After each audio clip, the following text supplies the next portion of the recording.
Dr. Kadlec, for someone without insurance, do you know the out-of-pocket cost of a complete blood count test?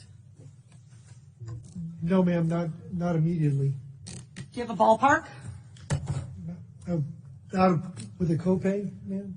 No, the out-of-pocket, just the typical cost. I do not, ma'am. Okay, a CBC typically costs about $36. What about the out-of-pocket cost for a complete metabolic panel? Ma'am, I'd have to pass on that as well. You have any idea? You want to take a ballpark? I would say $75. Okay, $58. Getting closer. How about flu A? The flu A test. Ma'am, again, I would take a guess at about maybe 50. 43. Flu, this is like the Price is Right. Flu B. Too high again.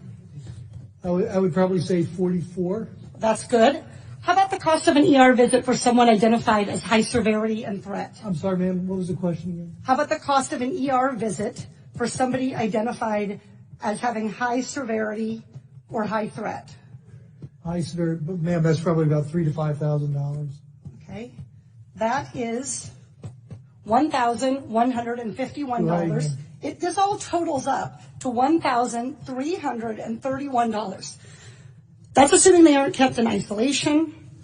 Isolation can add up for one family already, $4,000. And fear of these costs are going to keep people from being tested, from getting the care they need, and from keeping their communities safe. We live in a world where 40% of Americans cannot even afford a $400 unexpected expense. We live in a world where 33% of Americans put off medical treatment last year. And we have a $1,331 expense, conservatively, just for testing for the coronavirus. Dr. Redfield, do you want to know who has the coronavirus and who doesn't? Yes. Not just rich people, but everybody who might have the virus? All of America. Dr. Redfield, are you familiar with 42 CFR 71.30, excuse me? 42 CFR 71.30. The Code of Federal Regulations that applies to the CDC. 42 CFR 71.30. I think if you could frame what it talks about, that would help me. I don't relate. Dr. Redfield, I'm pretty well known as a questioner on the Hill for not tipping my hand.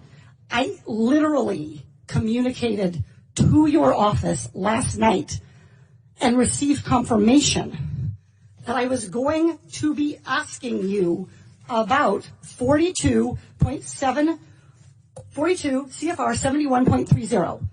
This provides the director may authorize payment for the care and treatment of individuals subject to medical exam, quarantine, isolation, and conditional release. That I know about, and my office did tell me that. I just didn't know the numbers, ma'am. That's Congresswoman. Great, so you're familiar. Dr. Redfield, will you commit to the CDC right now using that existing authority to pay for diagnostic testing free to every American regardless of insurance?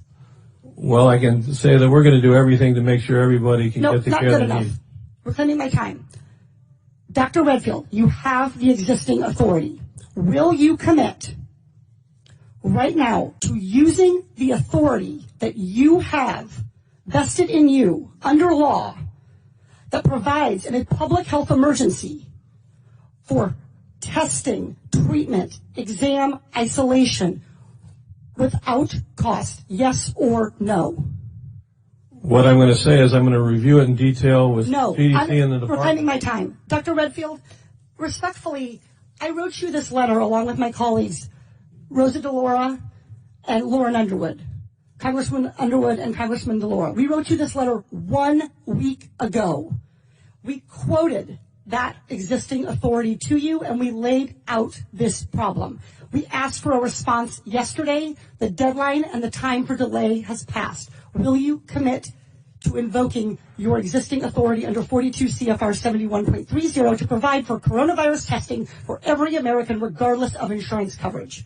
What I was trying to say is that CDC is working with HHS now to see how we operationalize that. Dr. Redfield,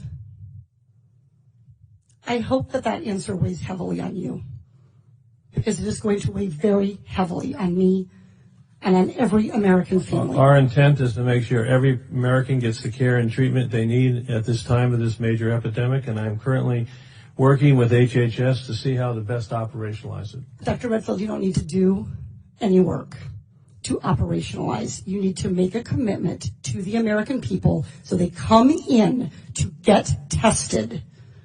You can operationalize the payment structure tomorrow. I think you're an excellent questioner, so my answer is yes. Excellent.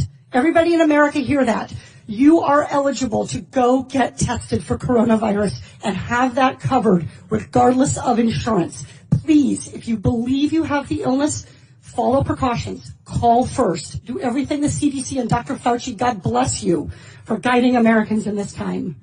But do not let a lack of insurance worsen this crisis. And I would just like to echo what you said. It's a public health, a very important public health, that those individuals that are in the shadows can get the health care that they need during the time of us responding to this outbreak.